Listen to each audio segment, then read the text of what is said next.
Tata surya sudah ada selama 4,6 miliar tahun.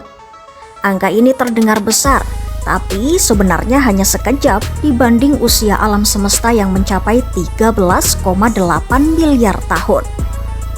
Meski saat ini terlihat stabil, namun tata surya suatu saat akan mencapai akhir perjalanannya. Lantas, kapan dan bagaimana tata surya akan berakhir? Tata surya sendiri terdiri dari 8 planet, sejumlah planet kerdil, ratusan bulan, serta miliaran asteroid dan komet. Semua benda tersebut terikat oleh gravitasi matahari. Namun seperti semua bintang, matahari juga tidak akan hidup selamanya. Saat ini, matahari menghasilkan energi dari fusi nuklir mengubah hidrogen menjadi helium di intinya.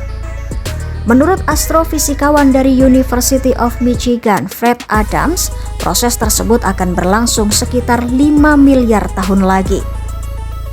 Setelah hidrogen habis, inti matahari akan runtuh, permukaannya mengembang dan berubah menjadi raksasa merah, bintang raksasa dingin yang akan menelan Merkurius, Venus, dan kemungkinan besar bumi.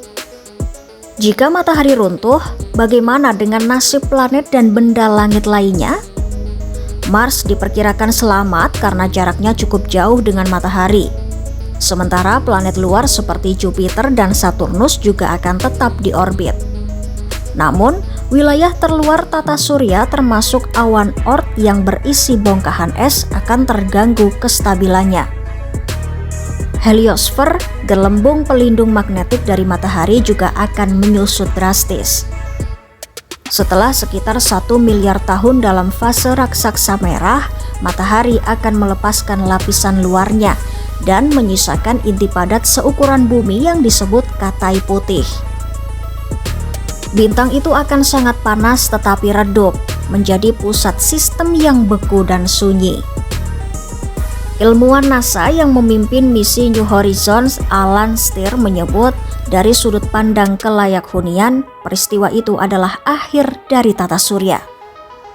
Yang jadi pertanyaan, apakah itu benar-benar akhir? Meski matahari sudah mati, sisa-sisa tata surya akan tetap ada. Planet besar seperti Jupiter dan Saturnus akan terus mengorbit katai putih. Jadi secara teknis tata surya belum benar-benar mati. Namun seiring waktu, tanpa tarikan gravitasi penuh matahari, sistem akan menjadi tidak stabil.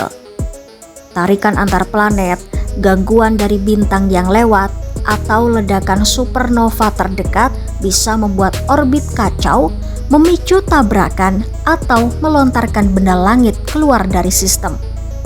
Sementara itu, beberapa ilmuwan berpendapat proton, yaitu partikel penyusun atom, bisa meluruh. Jika benar, seluruh materi di alam semesta termasuk sisa tata surya akan perlahan hilang. Perkiraan usia proton bahkan bisa mencapai lebih dari 10⁻34 tahun. Artinya, tata surya tidak akan bertahan selamanya. Sekitar 5 miliar tahun dari sekarang, kehancurannya akan dimulai dengan matinya matahari, disusul kekacauan gravitasi dan kemungkinan peluruhan materi di masa yang sangat jauh. Jika tata surya berakhir, apakah alam semesta juga akan mati?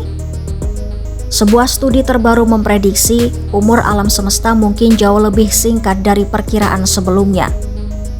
Dalam makalah pracetak yang diunggah ke arsip pada 30 Juni 2025, peneliti memperkirakan usia total alam semesta hanya sekitar 33 miliar tahun. Artinya, fase kematian awalnya bisa dimulai dalam 10 miliar tahun dari sekarang. Perkiraan itu mengejutkan karena berbeda dengan model kosmologi sebelumnya yang menyebut alam semesta bisa bertahan ratusan miliar tahun atau bahkan lebih lama. Namun, studi itu masih bersifat teoritis dan belum melalui proses peer review. Selama ini, ilmuwan memprediksi dua kemungkinan besar. Yang pertama, teori Big Freeze. Teori itu menyebut alam semesta terus mengembang hingga semua bintang kehabisan energi dan suhunya mencapai nol mutlak. Yang kedua, teori Big Crunch yang menyebut alam semesta berhenti mengembang lalu menyusut dan runtuh kembali menjadi singularitas mirip kondisi sebelum Big Bang.